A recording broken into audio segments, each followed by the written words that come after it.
हम लोग सब कुछ उम्मीद सर खो चुके थे। इनको क्रॉनिक किडनी डिजीज थी और स्टेज 5 में ये थे। सर हम लोगों को बताया कि आप मुझको सिर्फ 2 महीने का समय दीजिए। लगभग 2 महीने भी नहीं थे, 1.5 महीने के लगभग में जो क्रिएटिनिन का लेवल 6.8 पहुंच गया था। आज के डेट में लगभग क्रिएटिनिन का जो लेवल है वो 1.76 है। बड़ा आभारी हूँ, धन्यवाद देता हूँ सर आपको। धन्यवाद ये चीज़ों को रिवर्स करने के लिए।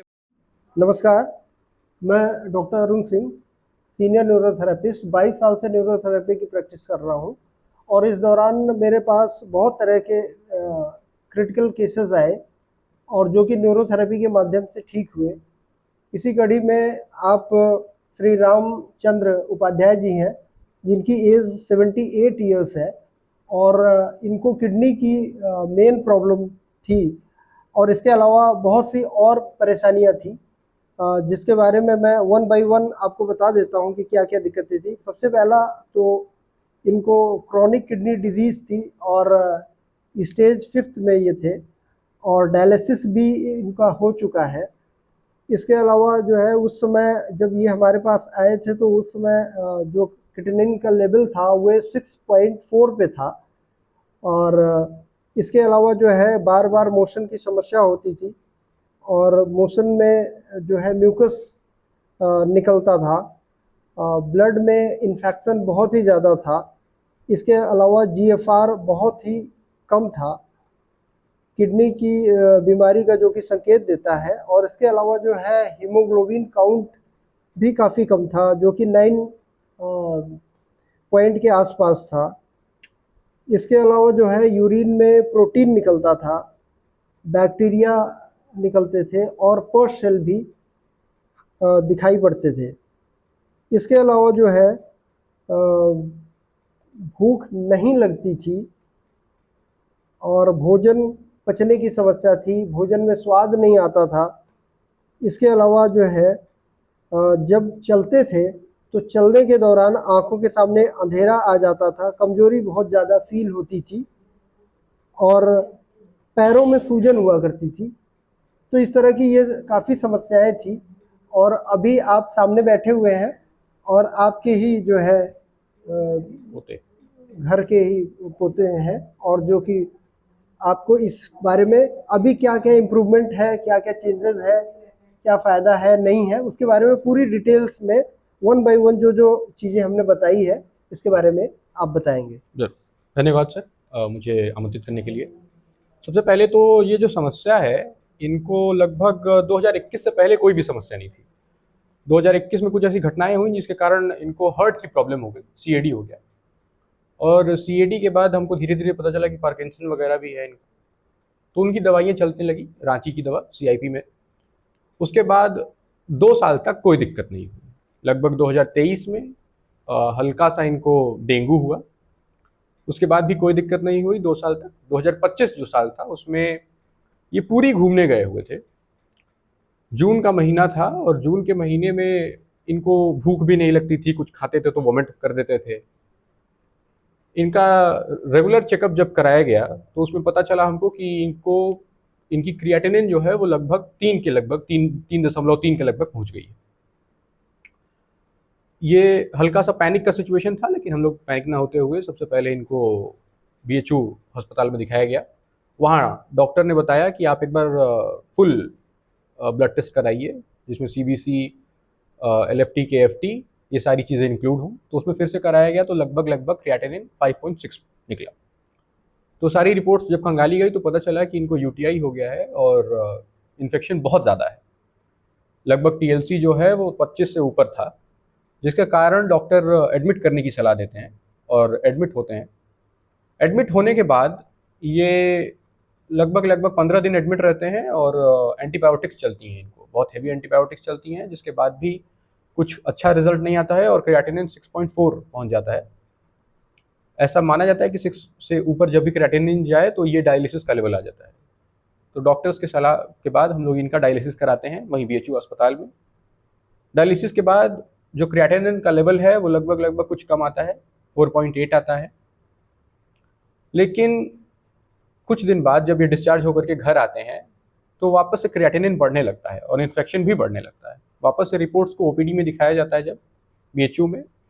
तो डॉक्टर्स एडवाइस करते हैं कि कोई दिक्कत नहीं है, ये चीज़ें रिवर्सिबल हैं और आप इसको घर पे ही ट्रीट कीजिए। उन्होंने फिर से एंटीबायोटिक्स दी, लेकिन हमको पता चला कि ये एंटीबायोटिक्स काम नहीं कर रही हैं और स्टूल जो है वो पास होना धीरे धीरे एकदम कम हो गया।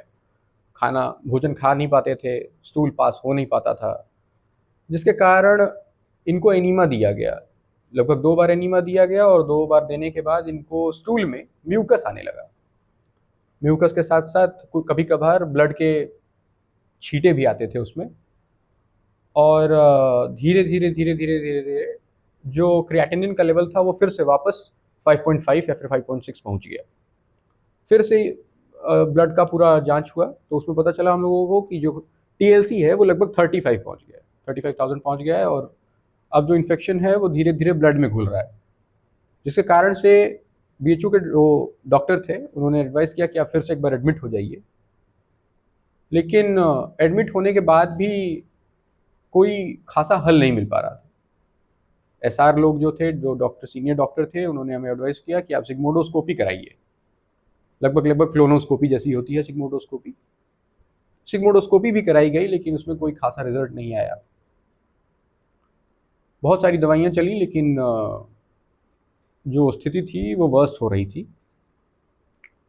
उसी में कुछ जानने वालों ने हमें सर का परिचय दिया और दिवाली के 5 दिन बाद लगभग 25 या 26 को हम लोग सर से मिले और सर बोले हम लोगों को 25 अक्टूबर की ये बात है। सर हम लोगों को बताए कि आप मुझको सिर्फ 2 महीने का समय दीजिए, यानी नवंबर और दिसंबर, और रिजल्ट आपके सामने होगा। हम लोग भी पैनिक में थे और बड़ी आश्चर्य थे कि कैसे कोई दवा के बिना सिर्फ एक्सरसाइज या फिर पॉइंट्स के बल पे हम लोग इन सभी चीज़ों को रिवर्स कर सकते हैं। बहरहाल मरता क्या ना करता, हम लोग सर के यहाँ आए।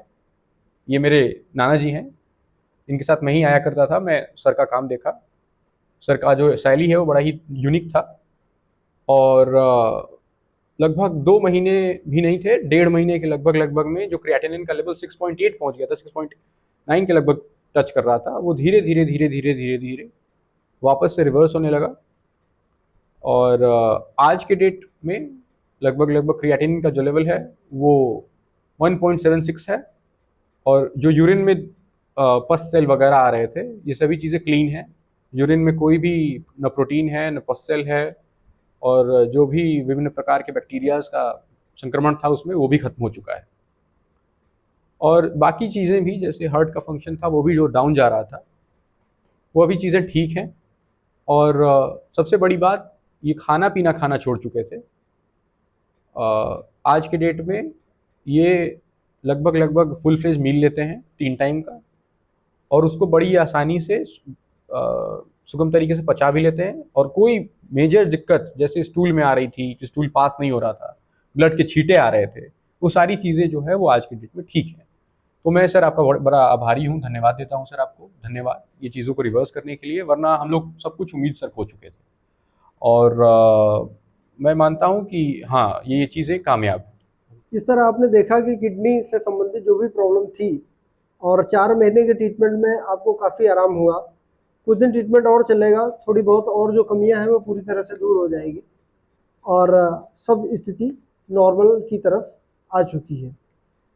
तो इस तरह की यदि कोई भी समस्या किडनी से संबंधित या लीवर सिरोसिस से संबंधित या कोई भी ऐसी प्रॉब्लम आपके साथ हो जिसमें कि डॉक्टर सीधे कह दिए हो कि बिना ऑपरेशन के ये चीज़ों को ठीक नहीं किया जा सकता या ट्रांसप्लांट की आवश्यकता है, तो यदि आप न्यूरोथेरेपी के माध्यम से ट्रीटमेंट लेते हैं और कुछ दिनों तक कंटिन्यू करते हैं तो उन सब चीज़ों में आपको आराम निश्चित मिलेगा, ये पूर्ण विश्वास के साथ मैं कहता हूँ, क्योंकि 22 साल का मेरा इस फील्ड में अनुभव है और जो कि क्रॉनिक से क्रॉनिक डिजीज़ को ठीक करने में समर्थ है।